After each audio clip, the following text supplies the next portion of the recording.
ವೀಕ್ಷಕರೇ ನಮಸ್ಕಾರ. ನಾನು ನಿಮ್ಮ ಮನೆಯವಳ ಪುಷ್ಪ. ಮೇಡಮ್, ದೊಡ್ಡ ಪಿಂಪಲ್ ಇದೆ ಮೇಡಮ್. ನಾವು ಹಾಸ್ಪಿಟಲ್ ಎಲ್ಲ ಹೋಗ್ಬಿಟ್ಟು 1000 ರೂಪಾಯಿ ಖರ್ಚು ಮಾಡೋದು, ಆದ್ರೂ ಪಿಂಪಲ್ ಹೋಗಿಲ್ಲ. ಡೆಫಿನೆಟ್ಲಿ ಹೋಗಲ್ಲ. ಇನ್ನ 10,000 ರೂಪಾಯಿ ಮಾಡಿದ್ರು ಹೋಗಲ್ಲ. ಯಾಕೆ ಹೋಗಲ್ಲ? ಸೊ ಪಿಂಪಲ್ಗಳು ಹಾಗೆ ಅದೊಂದ್ಸಲಿ ಬಂದ್ರೆ ಜಡಿ ಇಳ್ದಂಗೆ ಹಂಗೆ ಕುತ್ಕೊಬಿಡುತ್ತೆ ಸ್ಕಿನ್ ಮೇಲೆ. ನಿಮ್ಗೇನಾದ್ರು ಪಿಂಪಲ್ ಜಾಸ್ತಿ ಇದು ಪಿಂಪಲ್ ಮಾರ್ಕ್ಸ್ ಹೋಗ್ಬೇಕು ಅಂತ ಅಂದ್ರೆ ನಮ್ಮ ಒಂದು ಪುಷ್ಪ ಪಿಂಪಲ್ ಬಾಮ್ ನ ಯೂಸ್ ಮಾಡಿ ನಿಜವಾಗ್ಲೂ ನಿಮ್ಗೆ ತುಂಬಾನೇ ಚೆನ್ನಾಗಿ ರಿಸಲ್ಟ್ ಬರುತ್ತೆ. ಒಂದೇ ಒಂದು ಕ್ಯೂಬ್ ನೋಡಿ, ಈ ತರ ಒಂದು ಕ್ಯೂಬ್ಸ್ ಬರುತ್ತೆ.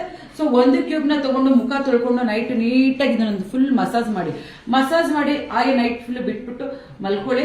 ಬೆಳಿಗ್ಗೆ ಎದ್ದು ಮುಖ ತೊಳ್ಕೊಳ್ಳಿ.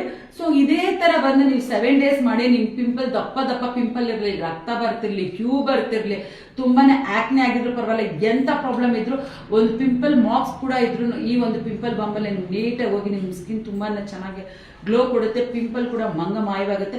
ನಿಮ್ಗೆ ಏನಾದ್ರು ಬೇಕಾದ್ರೆ ನಾನು ಕೊಟ್ಟಿರೋ ಕಾಂಟ್ಯಾಕ್ಟ್ ನಂಬರ್ ಕಾಲ್ ಮಾಡಿ ಬೇಗನೆ ಬುಕ್ ಮಾಡ್ಕೊಳ್ಳಿ. Pimple bomb.